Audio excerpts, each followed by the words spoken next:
Pues buenas tardes. Hola. Creo que nos... Pues buenas tardes a todos y muchas gracias por estar aquí con la que está cayendo. Pues la verdad que la conferencia lo merece, ¿no? El tema, la temática y el ponente, por supuesto, pues merecen este pequeño esfuerzo de estar aquí esta tarde para acompañarnos en esta conferencia del ciclo que Casa Árabe organiza con el grupo de arqueología Sísifo de la Universidad de Córdoba, como sabéis. Y esta tarde contamos con la presencia de Alberto León, que agradecemos muchísimo por estar aquí. Y vamos a tratar el tema de las fortificaciones de la Córdoba medieval, que me imagino que entonces pues tocará distintas temáticas y no solamente a lo mejor el ámbito islámico al que estamos acostumbrados. Le paso la palabra a Rafa Blanco, uno de los coordinadores del proyecto, para que introduzca la conferencia. Gracias. Muchas gracias, Mira. Ante todo, agradeceros a todos los que están aquí su presencia en un día tan aciago, podríamos decir, como el de hoy, que parecía ya el diluvio universal. Desde luego se ha arriesgado incluso la vida hasta llegar aquí. Y más que nunca ese mérito de que esa arqueología que hacemos todos es un ejemplo en esta gente que, como ustedes, siguen fielmente todas nuestras actividades. Y de aquí agradecerlo lo más sinceramente también a Casa Árabe, como siempre, su gran acogida a todas nuestras actividades. Y concretamente al ponente de hoy, el profesor León, profesor titular del área de arqueología de la Universidad de Córdoba, pionero en abrir el área o la investigación de la arqueología medieval dentro de la universidad, algo que siempre es difícil de valorar y al que mucho después de él hemos podido seguirle gracias a que él ha abierto ese camino a todos nosotros. Es, además de compañero del grupo Sísifo y de amigo, además en este caso maestro, porque es junto con él con quien experimenté mis primeras prácticas arqueológicas, ya creo que hace ya de esto casi 10 años, eso suena y parece ya bastante tiempo, creo en el 2002, justo por esta fecha, además creo que fue cuando empecé, y en él vi en cierta forma también el modelo y el referente del arqueólogo que quería ser, un arqueólogo que por un lado me estaba dando en ese mismo momento las clases en la Universidad de Córdoba, y que después se enfundaba el mono de trabajo, además literalmente, en más de algún caso, y durante las mañanas que pasábamos allí en el patio de mujeres del Alcázar, podríamos decir, pringaba, pero permítame esta expresión, como el que más dentro de la excavación, y era en cierta forma el ejemplo tanto en la ciencia, cómo la distribuía, cómo la difundía y cómo la explicaba en el ámbito académico, y cómo después, como cualquier arqueólogo, se fragaba con la batalla del día a día del campo. Bien, pues hoy el profesor León, en aquellos tiempos un joven arqueólogo, hoy también, pero algo menos, es ya un reputado especialista dentro del mundo de la arqueología islámica, de la arqueología medieval. Ha tenido ya y tiene ya una reputación más que sobrada en el ámbito no solo nacional, sino internacional. Es miembro del comité científico de diversas revistas nacionales e internacionales. Tiene tanto dentro como fuera de España también. Y para nosotros hoy todo un placer tener a un especialista, sobre todo también desde su inicio en el mundo de las fortificaciones y de la defensa del mundo medieval y del mundo islámico, en el que se inició también el mundo de la arqueología. Y como digo, es para nosotros todo un placer poder tenerlo a él aquí hoy y que nos hable sobre, pues, posiblemente, con total seguridad, la persona que es más idónea para un tema como este, por lo que conoce tanto las fortificaciones como la Córdoba medieval, y que seguro que en los próximos minutos nos deleitará con una ponencia de bastante calidad. Y sin robarle más tiempo, porque sé que lo necesita, paso ya al ponente para que dé esta charla. Muchas gracias. Bien, buenas tardes. Muchas gracias por asistir un día como hoy, que se prestaba poco propicio para venir a escuchar una conferencia sobre piedras, que en última instancia es de lo que se trata. Y muchas gracias también por la presentación, en el caso de Rafael, más debida y obligada, aunque sé que sincera, que motivada por los valores que él ha intentado transmitir. Bien, cuando se propuso el ciclo y me comentaron la posibilidad de participar, decidí que quizá el tema más adecuado en este marco de la Córdoba medieval, y más concretamente de la Córdoba islámica, era hacer un recorrido por las fortificaciones de esta ciudad a lo largo del periodo medieval. Ese concepto de fortificación es un concepto muy genérico y es voluntariamente genérico, porque en ese término o dentro de ese concepto se engloban multitud de edificios de muy diferente naturaleza, pero que tienen en común su carácter fortificado. Podemos encontrarnos, de ahí que haya mucha información que transmitirles, podemos encontrarnos los diferentes recintos amurallados que experimentan transformaciones desde el inicio de la Edad Media, nos podemos encontrar con edificios de carácter áulico, el Alcázar, nos podemos encontrar con alcazabas, recintos específicamente militares dedicados a la concentración de tropas en momentos muy concretos, las puertas de la ciudad, elementos presentes con un valor, con una funcionalidad no solamente defensiva, sino también fiscal, sanitaria, etcétera. Y por tanto, vamos a englobar o vamos a hacer un recorrido diacrónico que iniciaremos en el siglo V, momento en el que tenemos las primeras, la constancia de las primeras fortificaciones tardoantiguas o medievales de la ciudad hasta finales de la Edad Media. Teniendo en cuenta que se trata de un recorrido por la Córdoba islámica, hay preparado un par de finales, uno en el siglo XIII y otro en el siglo XV. Veremos a ver hasta dónde llegamos y hasta dónde aguantan ustedes escuchándome a mí, que no suelo tener límite, una incontinencia verbal bastante preocupante, ¿no? Bien, ¿qué características tienen estos edificios o este conjunto de elementos arquitectónicos integrados dentro del término genérico de fortificaciones? Pues yo he extraído una serie de rasgos básicos que será sobre los que podamos hablar. Son elementos que están visibles en el paisaje urbano, con el que se familiariza la población de la ciudad. Ese valor patrimonial será algo sobre lo que quiera hacer hincapié. Elementos visibles y en uso con diferentes funcionalidades, eminentemente defensivas en primer lugar, pero también fiscales, sanitarias, simbólicas, por supuesto, hasta finales del siglo XIX o principios del siglo XX. Muchos de esos elementos hoy ya no se conservan, en buena medida como consecuencia del progreso de la ciudad, algo que nos suena en relación con la destrucción sistemática del patrimonio arqueológico y los procesos de expansión urbanística, algo que también tenemos bastante presente. Aquí, por ejemplo, les muestro una imagen del sector suroriental de la Aserquía, en el siglo XVII, que fue destruido con posterioridad. Otro de los elementos que están presentes y que la mayoría de los cuales se han perdido son las puertas.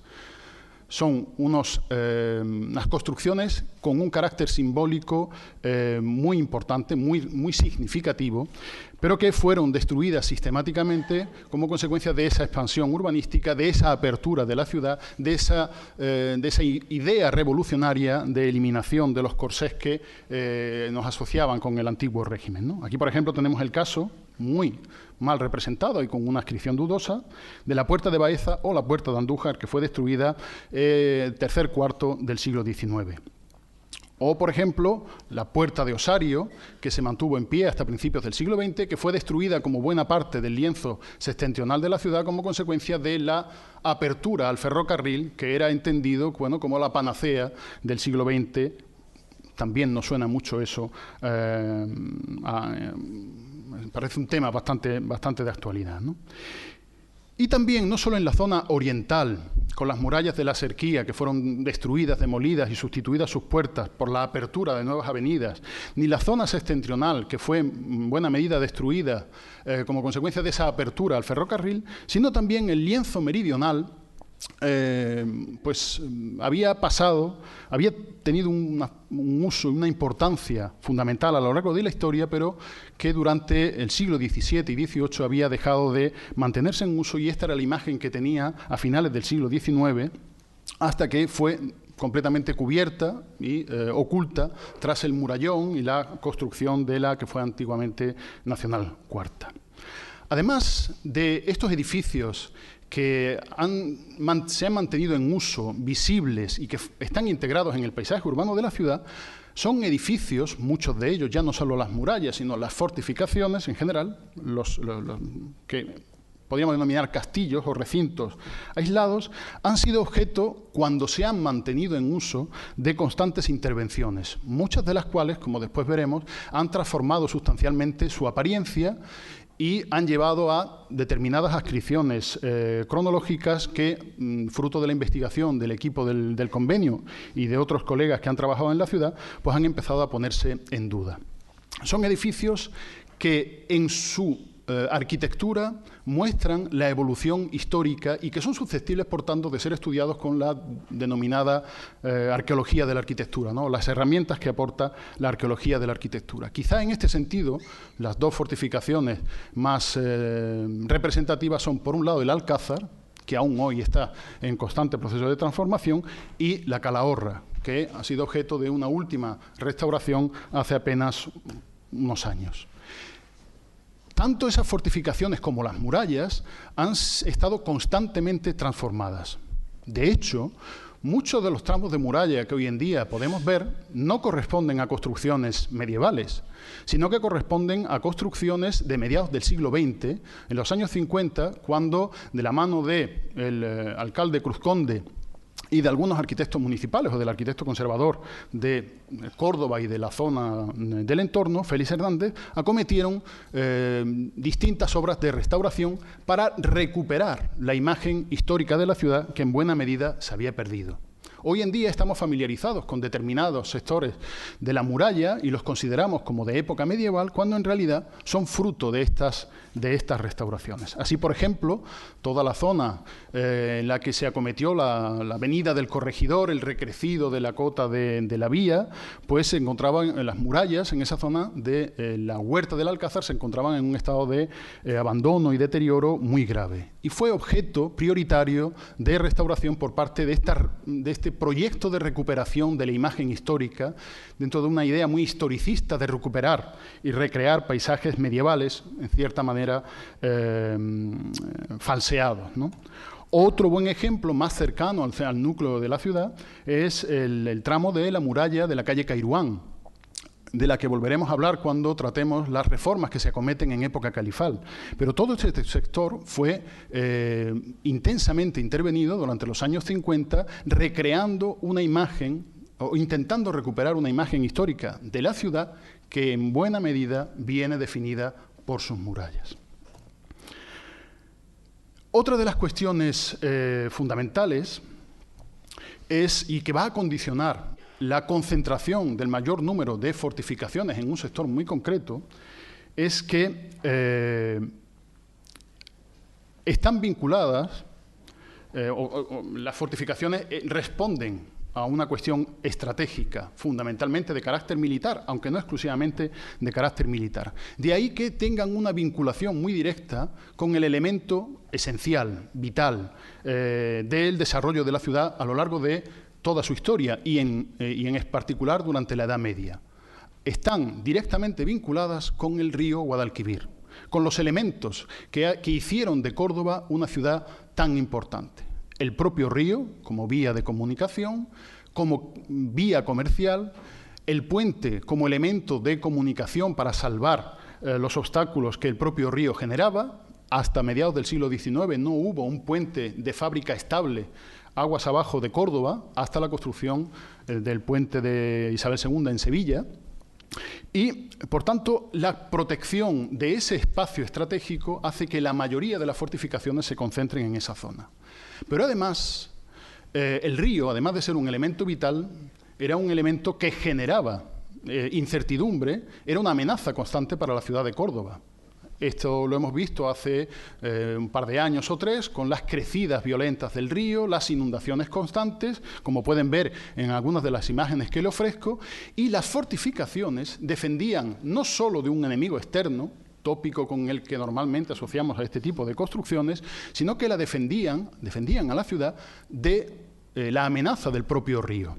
De hecho, hoy en día podemos ver, cuando van a la feria, al lado en la orilla del Guadalquivir, en la orilla opuesta a la que estuvo situada el cauce en su momento, el murallón de San Julián, construido precisamente para defender a la ciudad, para encauzar el río, para aprovechar la fuerza del río que movilizaba los mecanismos de los diferentes molinos y para proteger a la ciudad de esas crecidas tan violentas. Otro de los valores de estas fortificaciones, además de ese concepto de valor estratégico genérico, eminentemente militar, pero no solo, es el valor ideológico de muchos de estos edificios.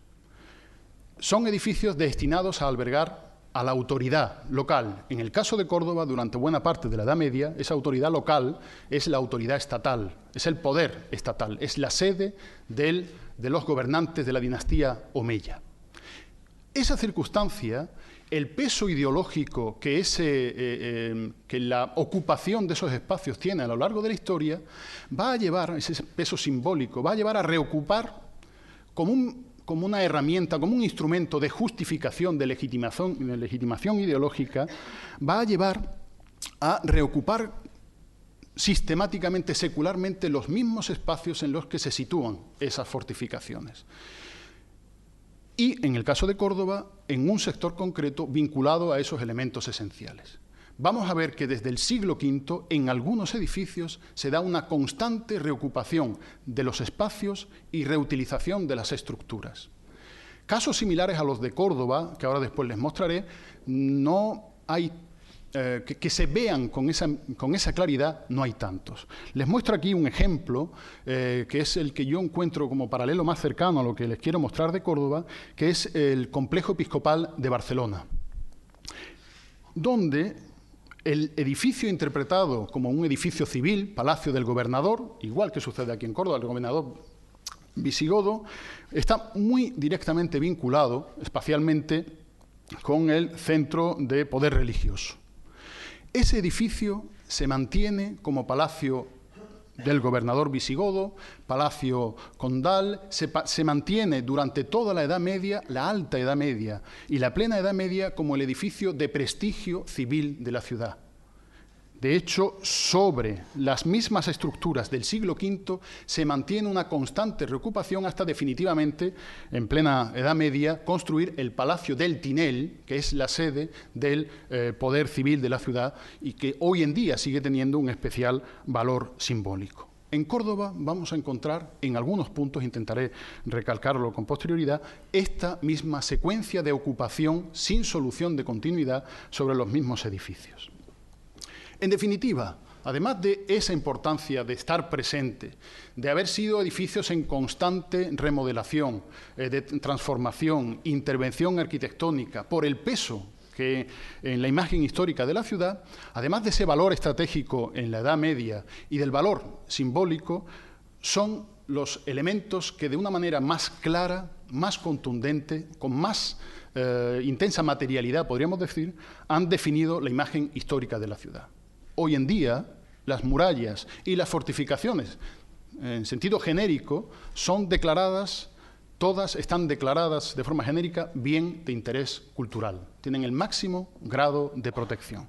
Por tanto, todos estos factores hacen que pues integre en esta charla todos esos elementos como parte de una misma realidad histórica diacrónica durante toda la Edad Media, pero con especial importancia en el sector suroccidental y a ambos lados, a ambas orillas del río.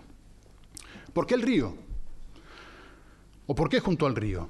Ya les he comentado antes que el río es la arteria vital de la ciudad, la madre que amamanta a sus hijos, como dicen algunas de las fuentes islámicas. Es la vía comercial desde época antigua que servía para la exportación de mineral, la exportación del aceite, la importación de productos, de elementos ya manufacturados. Es una arteria de comunicación. Es además una defensa natural. ¿Y por qué en esa zona?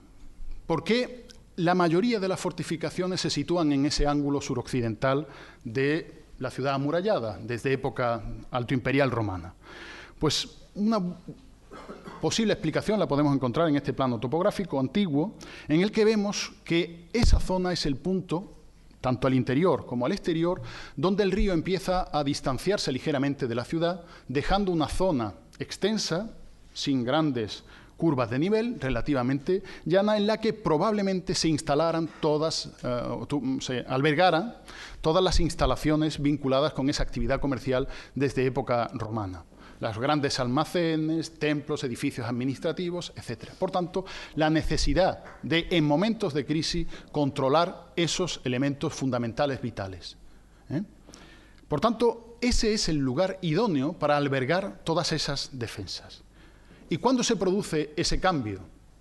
Pues a partir de las excavaciones que realizamos en el Alcázar de los Reyes Cristianos hace ya algunos años, planteamos ubicar, creímos localizar en esa zona el primer germen de la fortificación, de la creación de todo el escenario fortificado medieval de Córdoba. Hasta ese momento, la hipótesis tradicional situaba el denominado Palacio Visigodo al interior de la ciudad, dejando un amplio espacio entre ese edificio que se vinculaba con el complejo episcopal, que se vinculaba con la posterior mezquita, dejando un espacio libre entre ese edificio y la muralla, con lo cual se perdía la capacidad de control de esos elementos estratégicos.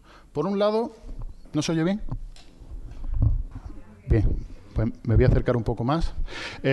Por un lado, el puente, como elemento, insisto, esencial, por el que llegan las conquistas, por el que se pone en comunicación Córdoba con la mitad meridional, o la zona sur de la Bética. Por otro lado, el control de la propia muralla y, por otro lado, el control de todo el área comercial. Por tanto, la hipótesis tradicional de ubicación del Palacio Visigodo parecía que restaba el valor estratégico que ese enclave, como les vengo diciendo, pudo tener. En la excavación que se inició en el año 2002 en el patio de mujeres del Alcázar, pudimos documentar parte de un recinto, que es el germen de toda esa secular fortificación de Córdoba, que situamos con argumentos de momento no todos los sólidos que nosotros quisiéramos, son argumentos relativos entre una fecha y otra, que situamos en un momento del siglo V, indeterminado del siglo V. Ese edificio está asociado también a la refortificación de algunos puntos de la muralla de la ciudad, pero son reparaciones aisladas en puntos muy concretos, sin que sean el resultado de un programa sistemático de refortificación de las murallas de la ciudad. En la Puerta de Colón hay una reparación del siglo III, cerca de la Puerta de Roma, en la muralla de la calle Alfaro, se ha documentado también parte de una reforma del siglo VI. En el ángulo suroriental de la ciudad también hay una reforma de la muralla más o menos en esa época. En el siglo VI se cierra parte de uno de los arcos de la puerta del puente, y todos esos elementos empiezan a cobrar sentido con la refortificación de la ciudad, en particular en ese ángulo suroccidental. Esa excavación sintetiza en buena medida la evolución de las fortificaciones de ese sector urbano.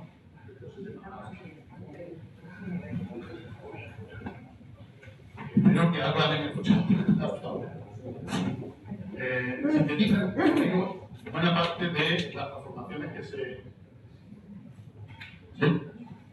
que se desarrollan en ese sector urbano. Ahí ven sintetizada la evolución de las murallas, desde la muralla romana, que experimenta varias transformaciones, el cierre del edificio tan antiguo, la verdad, con un poquito más de detenimiento, y la construcción en el mismo lugar del Alcázar Bella y posteriormente del Palacio Almohade, vinculado a la reestructuración urbanística con la protección de una gran. Esa era la imagen del patio de mujeres antes de nuestra intervención, el edificio sin un uso constante. Se había puesto en valor el patio occidental, el llamado patio morisco, se habían recuperado algunos elementos, pero este patio quedaba como una zona de almacén, de materiales arqueológicos procedentes de otros puntos de la ciudad, y en un proyecto de recuperación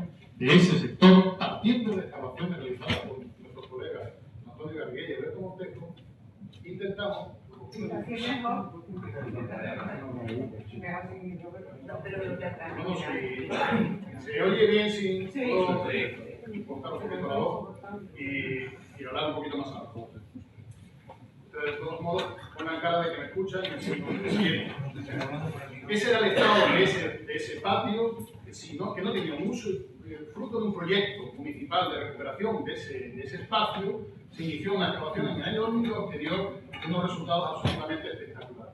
Vimos la evolución de todos los recintos amurallados en ese sector de la ciudad, cuyo trazado ya se había planteado por parte de nuestros colegas, pero nosotros pudimos aquilatar bien la cronología de parte de esos recintos amurallados desde el siglo I hasta el siglo IV, con una remodelación intensa de ese espacio a lo largo del siglo V, del siglo IX y del siglo X. Ahí ven marcadas las 3 líneas de muralla romana de la ciudad y el salto que tradicionalmente dábamos entre la muralla romana y la construcción de la muralla islámica, que no se resolvía con ningún edificio reconocible, pues tiene su respuesta en esta excavación. Teníamos esas murallas romanas, teníamos un edificio tardoantiguo, que ahora después les mostraré, y teníamos las transformaciones que se acometieron bajo el dominio omeya en todo ese recinto. Por tanto, se convierte en el germen, o al menos en el punto donde tenemos documentada la ocupación como alcázar omeya desde época más antigua en la ciudad de Córdoba, con sucesivas transformaciones, que muy sucintamente les comentaré después, en época califa.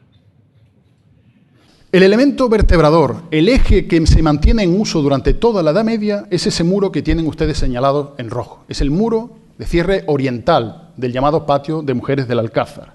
Es un muro que hemos documentado en una altura aproximada de 4,5 metros, que todavía probablemente tenga 1,5 metros o cerca de 2 metros más de potencia. No pudimos bajar más porque nos limitamos a los niveles de pavimento islámico, y que se mantiene como elemento vertebrador de un amplio recinto de carácter fortificado, creemos, para controlar esos elementos de los que ya hemos hablado, y que encerraba en su interior un espacio de carácter áulico a partir de los elementos que pudimos documentar. Varias hileras de columnas mantenidas en pie, elementos de decoración arquitectónica, capiteles, placas de decoración, etcétera, que nos estaban hablando de un entorno áulico. Nosotros, la explicación que le damos a este edificio, construido en sillería de acarreo en buena medida, pero con un cuidado trabajo de la piedra, es el de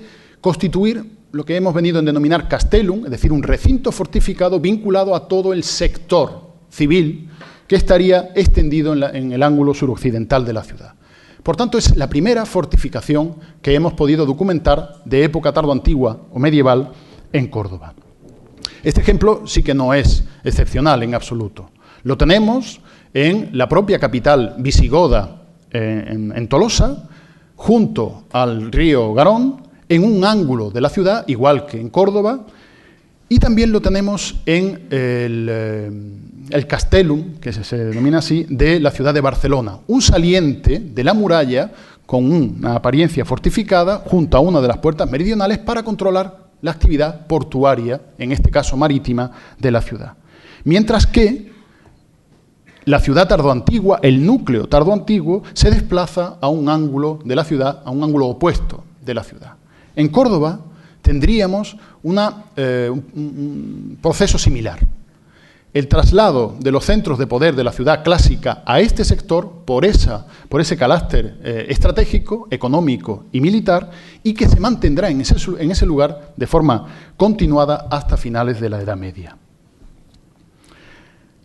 Esa ocupación simbólica, ese valor propagandístico, ideológico, legitimador de la ocupación de los espacios de poder previos, lo vemos con absoluta claridad cuando los musulmanes llegan a la ciudad. Lo primero que hacen es instalarse en el palacio del rey visigodo, en los palacios de la aristocracia visigoda, los balats que se extienden por esa zona meridional de la ciudad, y transformar todo ese amplio conjunto fortificado, teniendo como germen ese saliente de la ciudad, ese castellum que les he comentado. A partir de principios del siglo IX, no hay ninguna amenaza externa en la ciudad de Córdoba.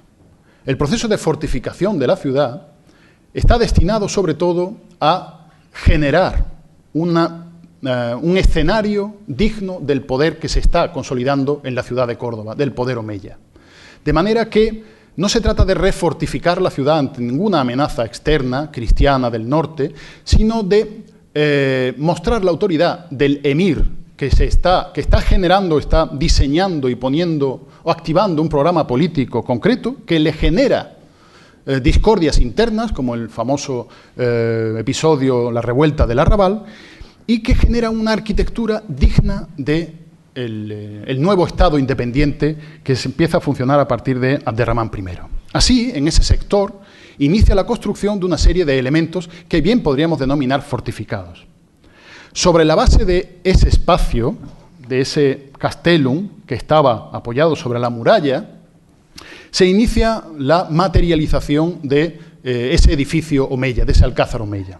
La propuesta que nosotros planteamos aquí es la propuesta de nuestros colegas Garrigues y Montejo, que es la más acertada que existía hasta el momento, con las ligeras matizaciones de los datos que hemos aportado en nuestras excavaciones posteriores.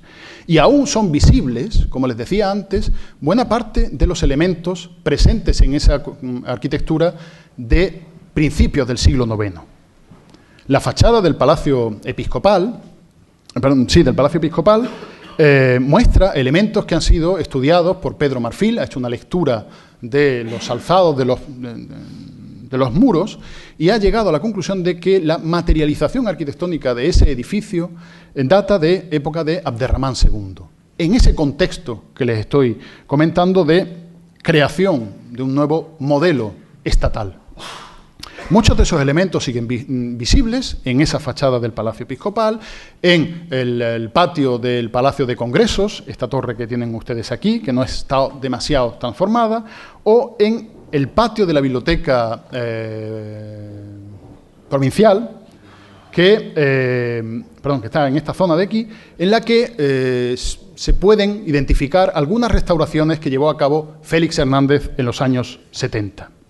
Pero además de eso, en el Alcázar, aunque no vamos a entrar en ese detalle, en el Alcázar, desde principios del siglo VIII y sobre todo desde la segunda mitad del siglo VIII, se acometen constantes reformas para acondicionar ese núcleo áulico y defensivo en la sede del poder omeya, que tendrá su última materialización de manera absolutamente espectacular, como el triunfo del nuevo modelo estatal en la ciudad de Medina Zahara. Se acometen multitud de reformas, la conversión de las antiguas líneas de muralla que les mostraba en un edificio defensivo macizo de unos 13 metros de anchura, algo para lo que yo aún no he encontrado paralelos, transformando, creando fachadas monumentales, diseñando pequeños espacios internos, aunque no es objeto de esta charla el propio Alcázar omeya, para la que habrá posibilidad de hablar en futuros ciclos. Además de eso, construyen una plataforma sobre la que se alza, o para realzar ese nuevo edificio. Y en concreto, esa nueva plataforma es lo que las fuentes denominan el al-Rasif, o el malecón que sostenía ese camino empedrado, esa vía empedrada. Desde hace no tantos años, apenas una década, el equipo de Silvia Carmona y las escuelas Taller de Muralla han acometido diferentes intervenciones arqueológicas en este sector de la ciudad y han documentado, cosa normalmente extraña, han podido documentar y han podido casar la información arqueológica con la portada de las fuentes y han podido identificar ese al-Rasif, construido por Abderramán II entre el año 827 y el año 828. Es un edificio que defendía la ciudad de las crecidas y generaba una gran plataforma sobre la que se alzaba el Palacio Omeya. Ahí tienen la cimentación interna que sostenía ese pavimento, el propio pavimento que se ha podido documentar y una técnica constructiva que estamos empezando a identificar en otros puntos de la ciudad. Y al exterior, ese edificio se presentaba como un edificio de sillería, con ese aparejo de sogas y tizones tan característicos de las obras omeyas, que encuentra apenas una década después, o poco menos de una década después, su imitación o su reproducción, creemos, en la Alcazaba de Mérida. Sobre un malecón romano se construye la alcazaba para la que rompen la muralla previa. El modelo ya está establecido en Córdoba. La ciudad que genera más conflictos al poder omeya, donde hay constantes rebeldías, trasladan el modelo de esa arquitectura defensiva, no construida para ningún enemigo exterior, sino construida para someter a una población interna rebelde. Durante el califato la ciudad no experimenta ninguna amenaza, ya les he comentado, ni externa ni interna. Buena muestra de ello es la construcción de Medina Zahara. La principal amenaza procede de la orilla meridional del Mediterráneo, los califas fatimíes, y es una cuestión de disputa eminentemente comercial y económica. Por tanto, las reformas que se acometen en la muralla no incorporan grandes novedades desde el punto de vista defensivo, pero sí se lleva a cabo un programa de ennoblecimiento, podríamos decir, de la parte meridional de la ciudad. La parte septentrional, lo que correspondiese a las reformas en los alzados, se ha perdido. En diferentes puntos de las murallas que hoy en día se conservan, que son las correspondientes a la mitad meridional de la ciudad, hemos podido documentar algunas trazas, algunas huellas de las posibles reformas que se acometieron en época califal. No tanto, insisto, para un uso eminentemente defensivo, sino en buena medida con un carácter propagandístico. Así, por ejemplo, vemos la muralla de la calle Cairuán, algunas trazas conservadas que sí corresponden por su aparejo a estas obras omeyas. Vemos las constantes reformas que se acometen en el Alcázar, en el interior del Alcázar, el cierre o la modificación de la muralla septentrional, que hoy pueden ver en el garaje Alcázar, en el parking que ha sido recientemente inaugurado, en la calle San Fernando y, de forma muy particular, en la Calahorra de Córdoba, en el edificio que controlaba el acceso al puente de la ciudad. Ahí tienen varios de los elementos que, muy transformados, retocados por esas restauraciones de las que les hablaba anteriormente, muy deteriorados por el paso del tiempo, permiten ver todavía las trazas de las obras omeyas, creemos que califales, que se acometen en la ciudad para ennoblecer ese entorno áulico que es el Alcázar y la mezquita, que están siendo constantes objeto de remodelación urbanística.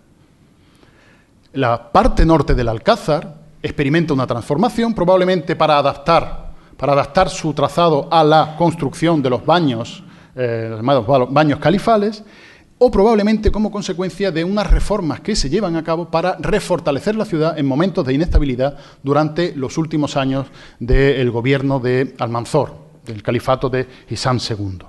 Muestra de ello y del carácter no tanto defensivo, sino ostentoso de estas construcciones es que estos muros que hoy en día pueden ustedes ver, creo que en la tercera planta de ese parking, están íntegramente realizados en sillería, lo que supone un esfuerzo extraordinario de obra de cantería, en la localización de las canteras, extracción, traslado y colocación en estos muros. Hay más valor simbólico que eficacia o eficiencia militar. En el Alcázar se remodelan algunas estancias, siempre con ese aparejo que ustedes imagino que ya pueden identificar si ven Medina Zahara o si ven algunos sectores de las fachadas orientales de la mezquita Aljama. Y quizá el edificio donde se muestre de forma más evidente este sentido ideológico sea en la Calahorra. La Calahorra, que es un edificio aislado en la orilla meridional, controlando la entrada al puente, pero que hoy en día vemos como un edificio exento, cerrado, que ha transformado considerablemente su imagen original. Hace ya algunos años planteábamos, a partir de lectura iconográfica, rastreo de las fuentes y la evidencia arqueológica, que ese edificio no era fruto de una única actividad constructiva, sino que había sido constante objeto de restauraciones, transformaciones y remodelaciones. Y nos fijamos en una parte concreta, que es ese tramo central, esa parte central, esta es la la imagen antes de la restauración y planteamos la existencia, no era algo original, sino que ya lo habían comentado muchos eruditos locales, la existencia de una puerta en ese lugar. Rastreamos la información arqueológica, las propias evidencias que existían aún en el muro, la tipología constructiva, el rastreo de las fuentes, que no nos hablaban de Córdoba, pero sí de otros edificios muy similares construidos en otros lugares por Almanzor, y nos encontramos como último detalle con un grabado del siglo XVI en el que se mostraba el puente que construyó Almanzor sobre el río Genil en Écija. Y vemos que hay exactamente lo mismo que nosotros hemos creído identificar en Córdoba. Una puerta califal que controlaba el acceso al puente. No era un elemento eminentemente defensivo, sino que, si ustedes quieren, lo podemos asemejar a un arco del triunfo. El hecho de que no aparezca en las fuentes no significa que no existiera. Esa hipótesis que se planteó hace ya algún tiempo y sin que se sostuviera en un análisis estratigráfico arqueológico exhaustivo, gracias a la restauración que se acometió en la Calahorra, por desgracia no en todo el edificio, sino solo en su fachada externa, permitió hacer una lectura estratigráfica exhaustiva por parte del equipo de la gerencia y la universidad, del convenio del que les hablamos en estos ciclos, y fruto de esa lectura estratigráfica se pudo hacer una reconstrucción muy básica, muy elemental, de la evolución de este edificio a lo largo de la etapa medieval. En primer lugar sería una puerta, ahora después le pondré un detalle, una puerta similar a la que hemos visto en el grabado, que a partir del siglo XIV se cerraría o se reforzaría con torres laterales, que se quedaría cerrada exenta, por tanto como un castillo aislado que obligaría a abrir un nuevo acceso al puente, y a partir de ahí, a lo largo del siglo XV y de inicios del siglo XVI, se fue transformando, adaptándose a las nuevas tecnologías militares del momento. La imagen de detalle que nosotros planteamos en el año 2003 se vio confirmada no solo por la lectura estratigráfica, sino incluso por la localización de los merlones que remataban la parte superior del edificio. La restauración ha permitido recuperar o eliminar las incorporaciones que falseaban un poco la imagen del edificio y ha permitido hacer más legible la evolución diacrónica de esa construcción. Evidentemente es un edificio que no responde, ese arco no responde en absoluto al arco típico de las construcciones califales, con un peraltado muy exagerado, con un alfiz muy monumental, como podemos ver en la parte superior izquierda en la fachada del castillo de Gormaz, cuya cronología baila según qué autores, entre Abderramán I y Al-Hakam II, es decir, más de 2 siglos y medio de diferencia, pero no responde a esa homogeneidad o a esa sencillez, muy probablemente porque fue un edificio constantemente retocado, y en particular durante la etapa almohade, como después le comentaré. Pasada la etapa omeya, de relativa calma o de absoluta calma militar, se inician, o el final del propio califato viene como consecuencia de una revuelta interna, de esas luchas internas que generan una inestabilidad social, una inestabilidad militar. Pues para dar respuesta a esas inestabilidades se construyen algunas de las murallas. Tradicionalmente se había venido fechando la muralla de la Serquía, la ampliación oriental de la ciudad, a partir de unas referencias textuales de la imposición de un tributo, el tatib, por parte de las autoridades de los gobernantes almorávides para reconstruir las murallas de la ciudad. De hecho, parte de la muralla de la Ronda del Marrubial en la historiografía tradicional se había identificado con esta obra y con este momento. Sin embargo, diferentes intervenciones arqueológicas acometidas en varios momentos han permitido matizar, aquilatar mejor la cronología de este recinto y adelantar la fecha de su construcción a principios del siglo XI. En concreto, una excavación que tuvo lugar en la ubicación de la antigua Puerta de Baeza permitió identificar los restos de la primera muralla de época taifa o, en el momento de la fitna, de la parte meridional de la Serquía. El proceso, según interpretó el arqueólogo que llevó a cabo la excavación, consistió en el arrasamiento de las casas del arrabal Omeya en la colocación de un muro paralelo que permitiese sobre esas cimentaciones levantar una muralla no excesivamente sólida, pero suficiente como para proteger a una población que habitaba uno de los arrabales más populosos y más antiguos de la ciudad, como era el denominado barrio de Sabular, que está en funcionamiento desde los primeros momentos de la conquista. Además, algo más al norte, se documentó, en la misma calle Agustín Moreno, se documentó la cimentación de una torre con el mismo tipo de aparejo, o imitando ese aparejo califal que hemos visto en las otras construcciones. Por tanto, a partir de inicios del siglo XI, parte de la Serquía quedó fortificada. No sabemos si ocupó toda la extensión que hoy en día identificamos como esa Serquía o solo se limitó al sector meridional. Pero ya tenemos algunas trazas de esa refortificación. Otra de las cosas que se han podido aclarar a partir de excavaciones, insisto, desde los años 80 y de los años 90, es que el trazado de la actual muralla de la Serquía no se corresponde con el trazado, en todos sus puntos, con el trazado de la Serquía del siglo XII o de buena parte del siglo XI. Las excavaciones que se realizaron en la Avenida de las Ollerías y también las que se realizaron en la Ronda del Marrubial permitieron ver que había una ligera divergencia en la alineación de esa muralla y se fechó la más antigua en el siglo XII, aunque creemos que esta cronología debe ser revisada a partir del análisis de nuevo de los materiales. Igual que sucede, insisto, en la muralla de la Ronda del Marrubial, donde se documentó con mucha claridad la cimentación de la muralla original, parte del foso, si no recuerdo mal, pero no corresponde con el alzado que hoy en día está siendo objeto de limpieza, restauración e investigación por parte de una nueva escuela-taller municipal a cargo de Silvia Carmona. Casi llegaré, creo que llegaré. El momento crucial para la revitalización de Córdoba como enclave estratégico se inicia a partir de finales del siglo XI, con la conquista de Toledo por parte de Alfonso VI.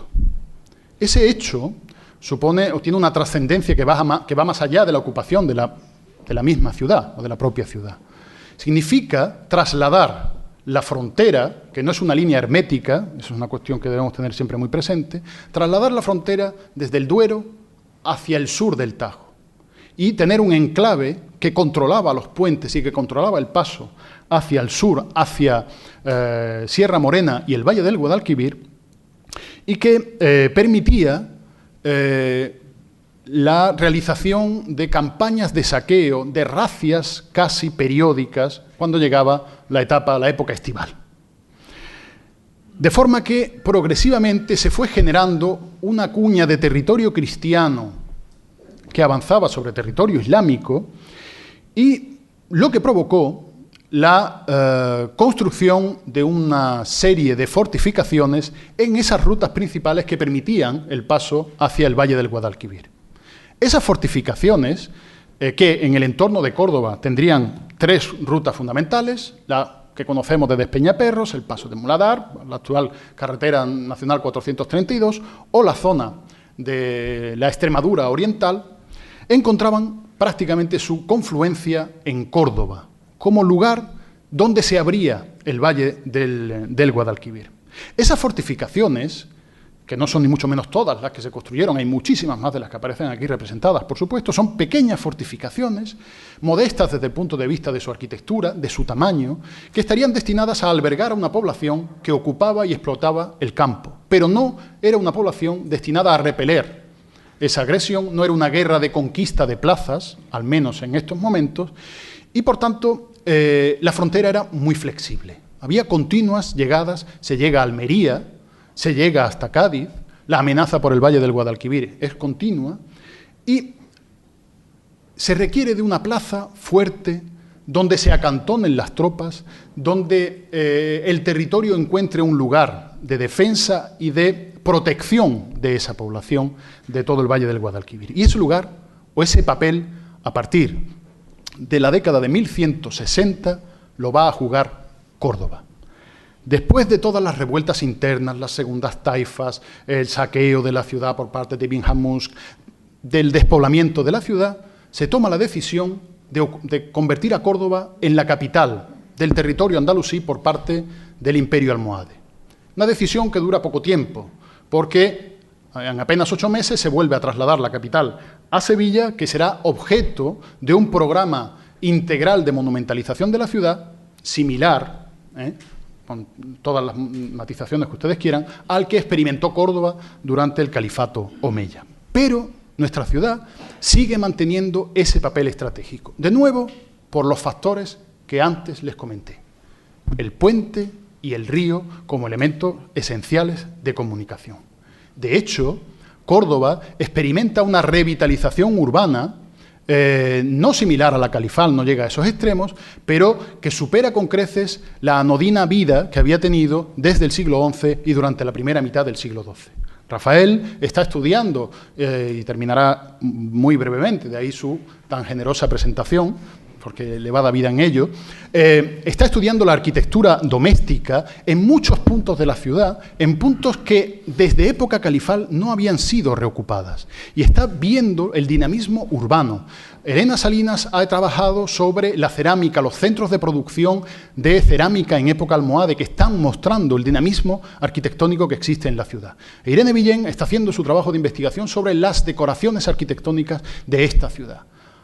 Hay un grupo de investigadores que están empezando a colocar a Córdoba con la importancia, o de redescubrir la importancia que en este momento tiene.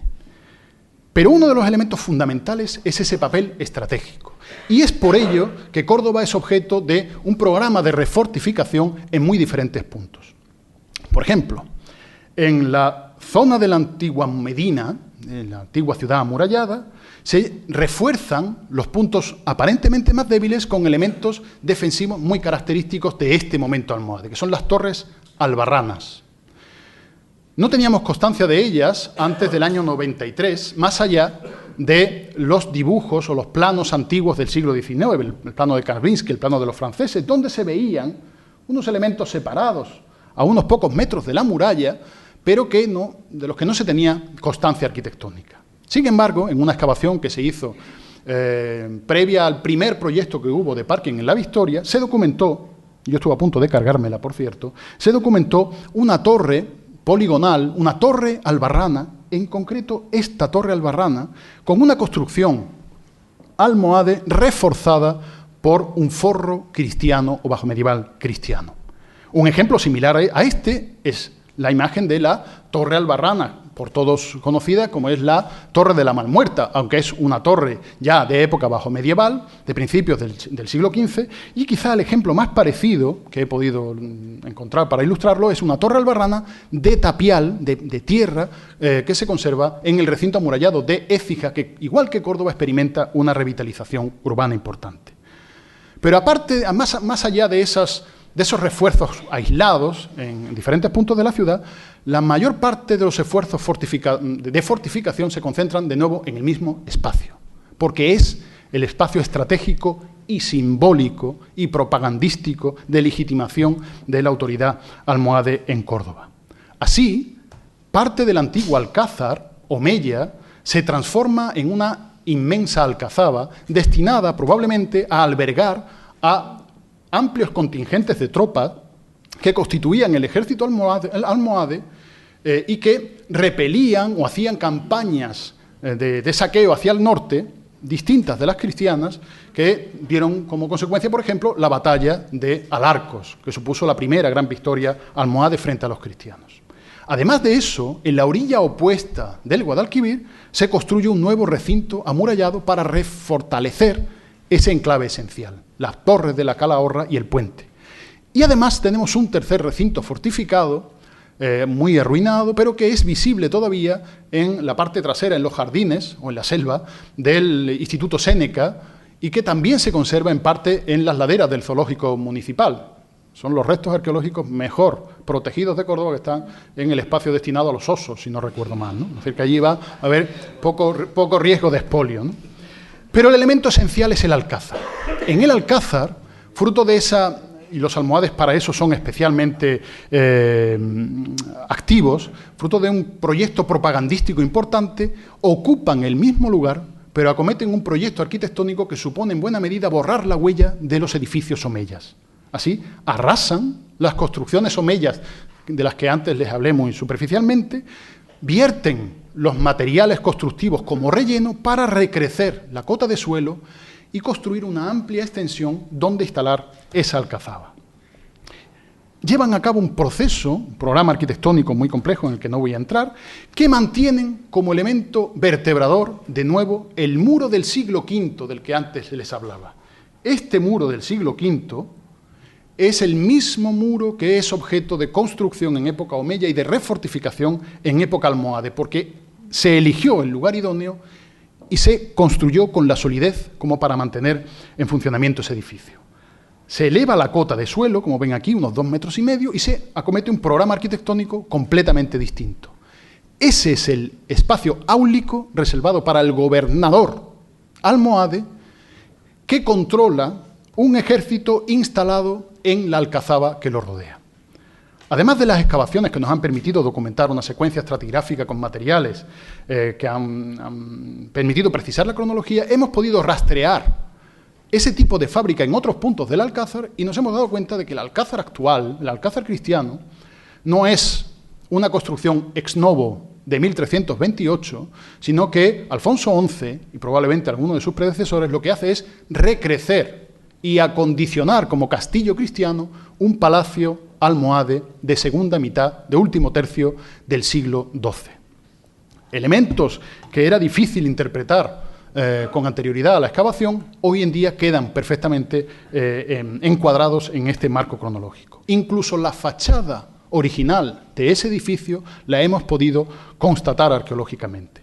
La fachada por la que se incorpora entra hoy uno al Alcázar, es una puerta interna de la ciudad.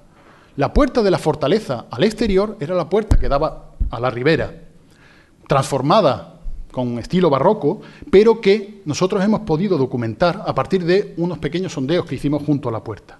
Es una puerta que está construida con unos materiales de alta calidad, con un aparejo de sillería almohadillado, con unas juntas entre los sillares mínimas, es decir, un muy cualificado trabajo de cantería, que estaría cerrado por una puerta monumental, que es lo único que se nos ha perdido como consecuencia de la reforma de la portada barroca que se incorpora. Pero aún podemos ver los sillares que definían las jambas de ese arco, que han sido completamente rotas por la portada, pero es que además tenemos en el grabado de Anton van den Winge-Eerden del siglo XVI parte de la portada, sin mucho detalle obviamente, pero parte de la portada previa a la transformación. Es decir, tenemos la planta y parte del acceso original del palacio almohade integrado dentro de esa compleja alcazaba.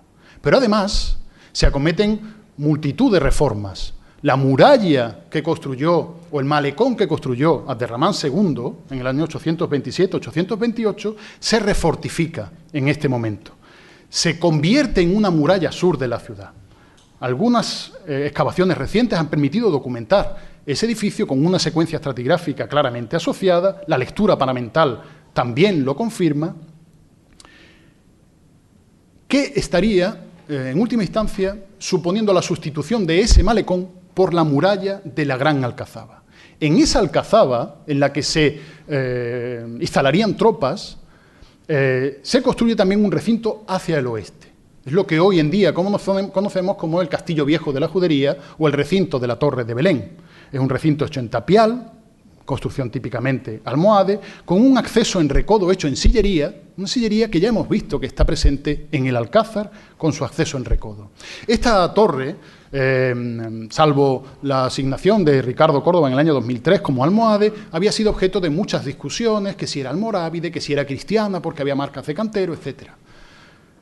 A partir de un simple análisis comparativo con uno de los recintos almohades más claramente identificables de España, como es el recinto almohade de Niebla, vemos que las similitudes son tan evidentes que no cabe lugar a duda para poder confirmar esa cronología almohade. Además, la forma de construir es exactamente igual que la que nosotros pudimos documentar en el año 2001 en la orilla meridional del Guadalquivir, en ese otro recinto amurallado que se construyó para controlar, impedir el acceso al puente a través de esa puerta monumental.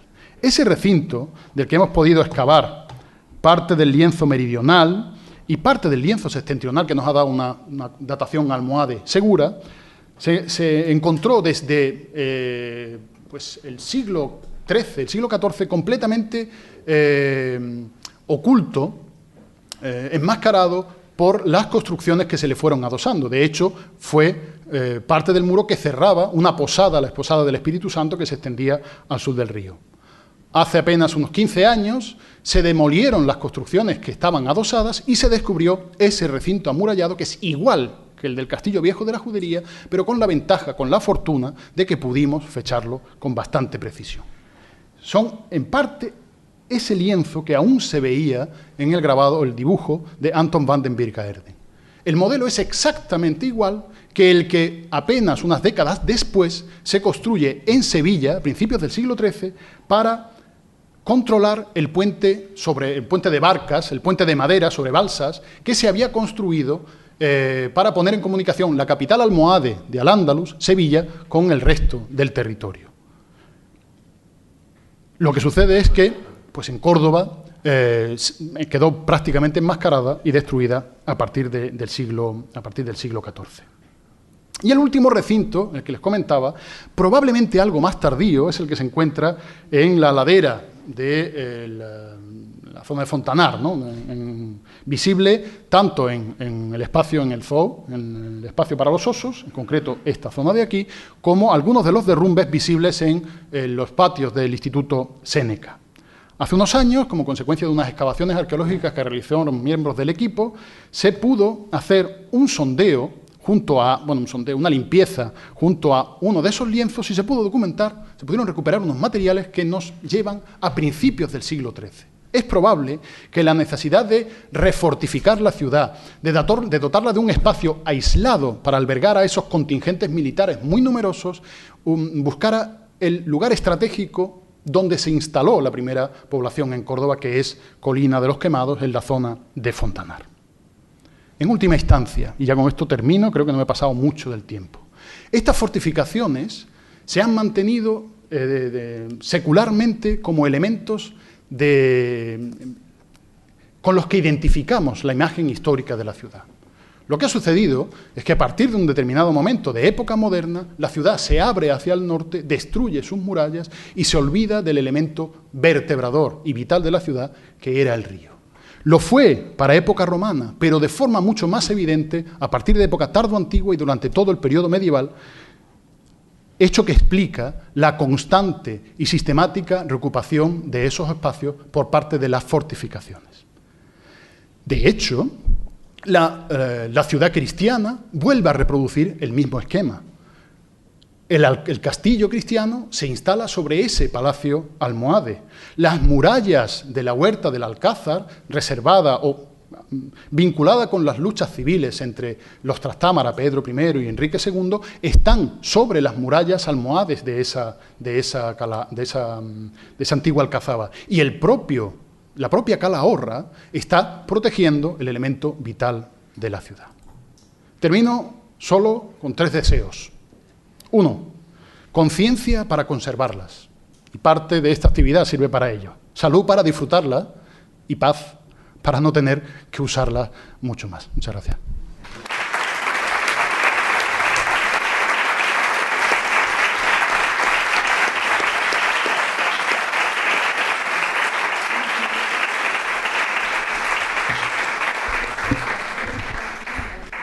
Gracias, Alberto. ¿Hay alguna pregunta al respecto de esta ponencia? Si tienen alguna duda, preguntas al respecto. Se han tocado muchos temas, creo que es bastante interesante muchos de ellos. Sí.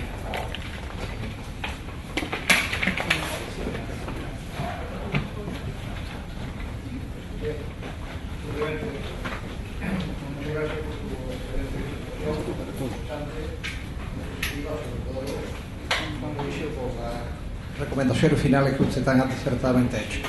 Quisiera hacer una pregunta muy sencilla y muy concreta. Estamos asistiendo estos días en Córdoba a una actividad que usted ha mencionado, de una escuela taller que está actuando sobre la muralla almohade. ¿En qué consiste y qué perspectivas hay de recuperación? cómo está el tema en el museo. Primero, no es una pregunta que me corresponde a mí responder. Está aquí la directora, que eludirá, supongo, la respuesta. Pero no son los momentos idóneos para la arqueología, no son buenos momentos para la lírica, ¿no? Como decía la canción de los 80, ¿no? Pero el ayuntamiento sí ha demostrado, y Silvia me corregirá, interés en mantener, en preservar y en seguir trabajando sobre este elemento. No sé cuánto tiempo le queda a la escuela, quizás un año más, ¿no? No, el proyecto que estamos actualmente termina ya ahora en enero. En enero. Vamos a ver, el trabajo que se ha estado realizando en estos dos últimos proyectos sobre la muralla del Marrullal ha sido sobre todo de documentación para una posterior actuación de restauración. ¿Ha consistido estas actuaciones? Estas actuaciones han consistido sobre todo en la limpieza y el mantenimiento para eliminar cualquier tipo de vegetación y demás, aparte de las intervenciones arqueológicas que se han realizado en toda a lo largo, que creo que han sido aproximadamente unos 17 o 18 sondeos y que han dado, todavía no está el informe entregado, pero está ya casi terminado y a partir de ahí pues ya con la publicación se podrá ver. De todos modos, los resultados, que yo no conozco ni mucho menos en profundidad, lo que sí están demostrando es que la complejidad de esos lienzos va mucho más allá de la consideración de época almohade, época almorávide, sino un poco va en la línea de aquello sobre lo que yo he querido insistir al principio. Estos son edificios históricos, presentes desde el momento, desde la fundación de la ciudad y constantes en la imagen urbana. Y como han sido edificios o elementos arquitectónicos que han tenido una funcionalidad muy sacrificada en determinados periodos, han sido objeto constantes de remodelación e incluso de adaptaciones a nuevas tecnologías. Cuando se incorpora la artillería de pólvora, hay que sustituir la forma de construir los edificios, o cuando hay que hacer determinadas reparaciones o abrir puertas o accesos, son objetos constantes de transformaciones, ¿no? Y la muralla de la Ronda del Marrullal es un buen ejemplo de que hay que corregir las consideraciones tan generalistas que nosotros habíamos planteado sobre este tipo de edificios. Creo que hay fases almorávides en la excavación, fases almohades, fases cristianas, fases modernas y restauraciones contemporáneas. Es decir, que la cosa es más compleja y que el análisis, o que a partir del análisis de estos elementos se están empezando a modificar, como yo he pretendido, o ha sido mi intención, apuntarles muy brevemente, están empezando a modificar muchos de los episodios históricos de la ciudad, ilustrados o materializados en elementos arquitectónicos como estos de tanta importancia.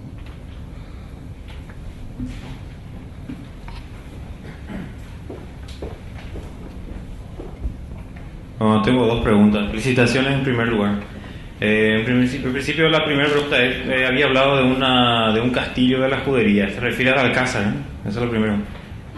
¿No? El llamado Castillo de la Judería es un recinto amurallado en tapial, en cuyo interior está, ¿cómo se llama el mercado este que hay? El mercado del Alcázar, que parte o que es cortado por la calle Doctor Fleming, si no recuerdo mal, y que llega hasta la zona de San Basilio, la Torre de Belén, llega y de hecho se conservan parte de los elementos, una torre y parte de lienzo se ha documentado dentro de caballerizas, del edificio de caballerizas. Es un recinto que hoy en día se puede ver, aunque no está su traza completa. A partir de caballerizas se pierde la huella o el recorrido completo de ese edificio. Nosotros hemos planteado ya algunas hipótesis, que llegaba hasta la que se conoce como la torre de Guadalcabrillas, que es una torre poligonal que hay en la muralla de la Huerta del Alcázar, la muralla que da al río, y hemos planteado diferentes hipótesis. Lo que pasa es que no hemos podido excavar como para poder contrastar el trazado exacto de ese recinto. Pero ese espacio no corresponde con el barrio de la Judería, aunque ese edificio albergó a comunidad judía durante la Baja Edad Media. La otra pregunta es, había hablado de las subidas del río Guadalquivir, de un sistema de fortificaciones que protegían a la ciudad. Por un lado estaba un muro de San Julián, que no me quedó bien claro dónde queda, y por otro lado, no sé si habló del molino de Martos, que está justamente en esa zona o... Es complicado.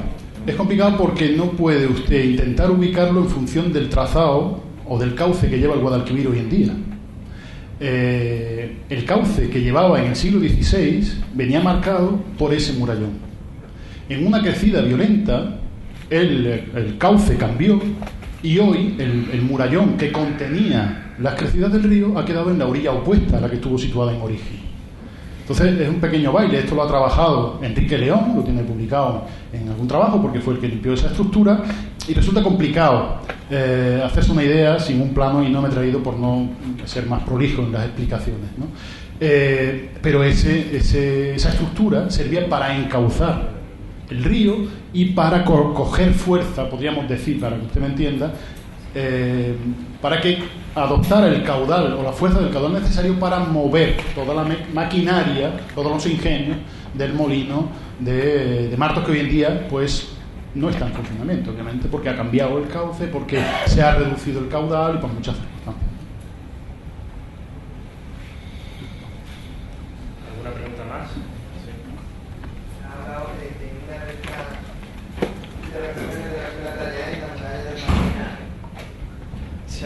Se ha constatado que el trazado de la muralla actual de Tapial no corresponde con el trazado de la muralla original de época almohade.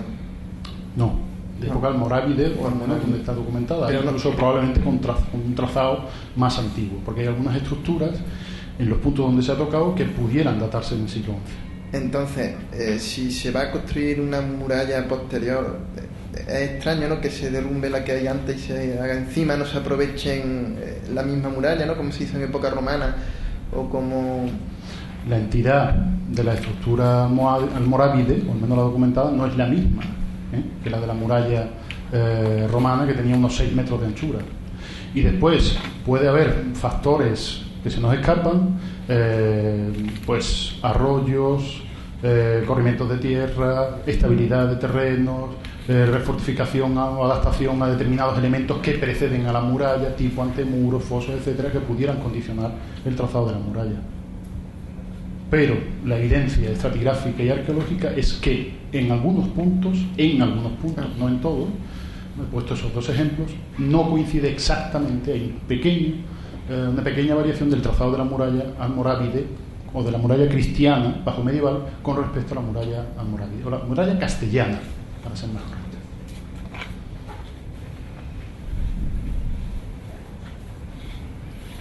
Muchos han aguantado y no tienen por qué verse obligados a seguir aquí. ¿Hay alguna pregunta? Vamos ya aquí. Pues muchas gracias, Alberto, por tu gran síntesis de temas tan complejos y tan amplios y tan extensos. Yo creo que ha sido bastante interesante.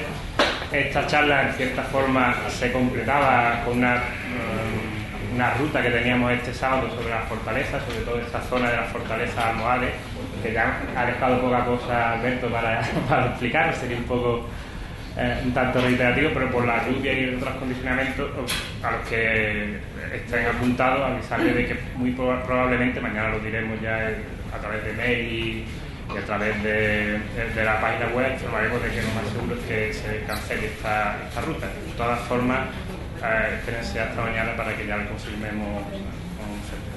Muchas gracias de nuevo por asistir en un día tan lluvioso como el de hoy, y inventaremos una especie de medalla de oro a la arqueología o algo así para entregársela.